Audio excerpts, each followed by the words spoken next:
there was a phone ringing. One morning, I've got a surprise phone call from my lesbian friend. I was excited, but as I picked up the phone, I heard from the other side a very problematic person. Pare, please help me. I have a big problem. My girlfriend is sick. I said, what? Why don't you bring her to a doctor? He said, no, pare, this is a complicated matter. My girlfriend and I is so ashamed to tell everyone except you. She is sick. Now a sex addict. I answered in a big surprise. What? Oh no.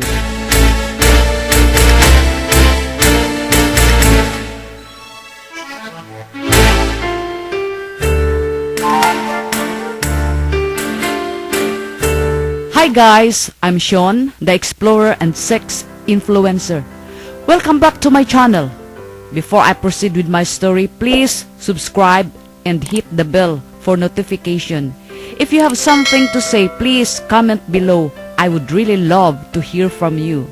This is a shocking, rare story, and you must watch this video until the end. This is a true story of my lesbian friend named Boyet. He is my longtime friend. As we belong to LGBT community, we used to spend time together, talking many things about girlfriends and sex.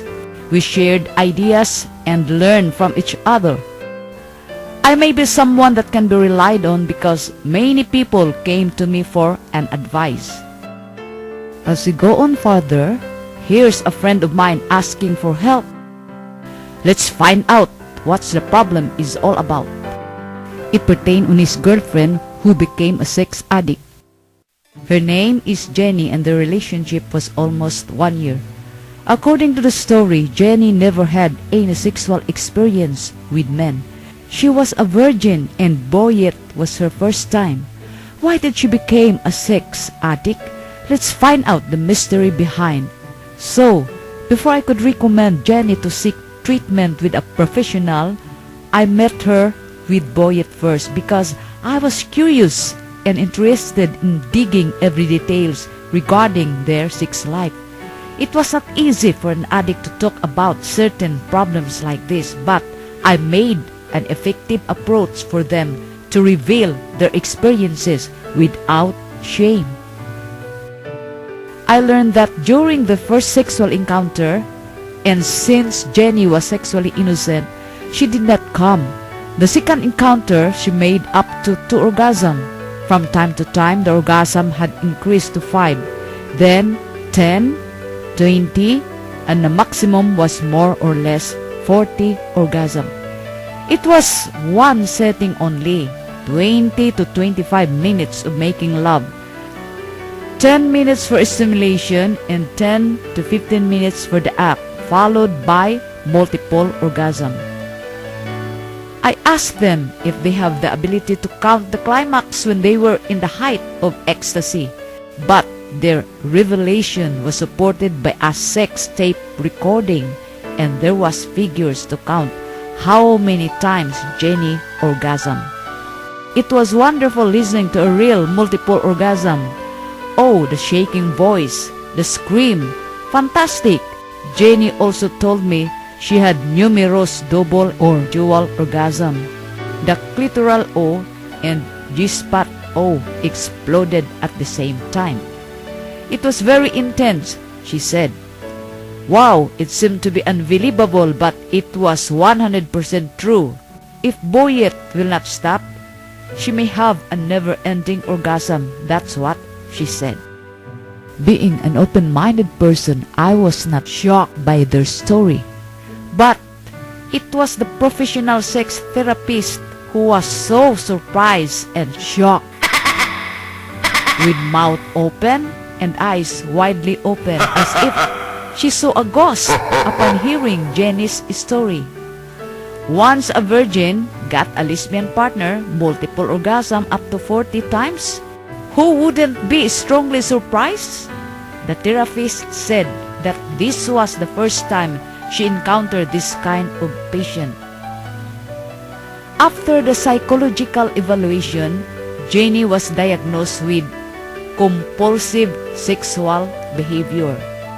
She had 1 year medication and therapy, being advised not to have sex for a period of 1 year. It was a big struggle in coping her addiction, but she was determined to get well and was also into counseling.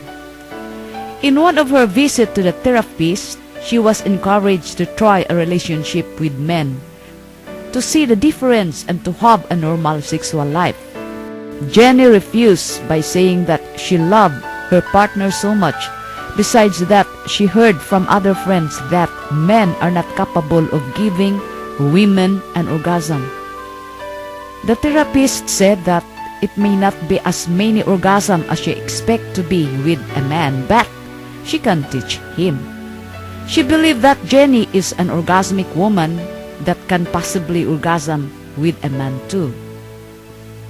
Going back from the start, Boyette noticed first about Jenny's different behavior, as she always craved for sex all the time, even disturbing Boyette in his work by always calling, sending text messages, telling him to make love with her, that she needed many oaths.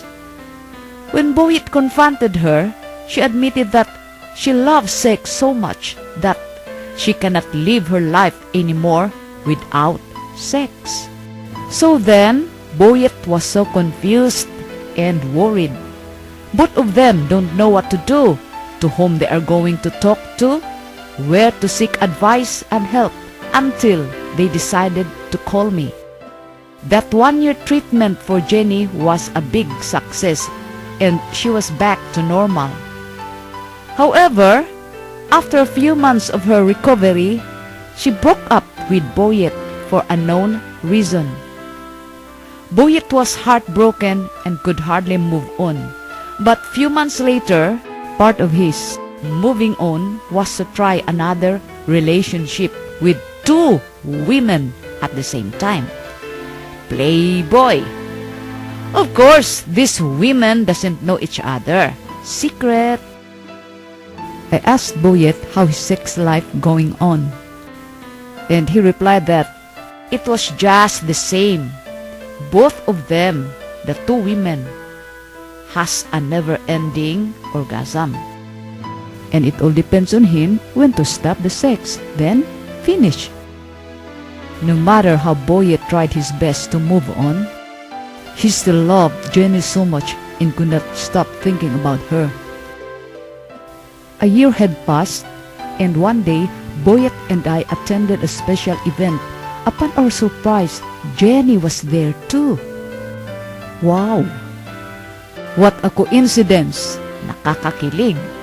Their eyes met and tearfully gave each other a big hug, showing the love that remained in their heart. That moment, they were back to each other's arms and reconciled. The lapse of time that they were apart made Jenny to have another relationship with a man, but it didn't last for long until she met Boyette again. Well, I wonder if it's possible to have a love affair that lasts forever. Does forever exist? Yet, I wish them all the best. Thanks for watching. I will be getting the side of Jenny soon regarding her struggle of sex addiction, the journey to recovery, breakup, having another affair, and reconciliation. Please watch out for the part 2 of this story. Thanks.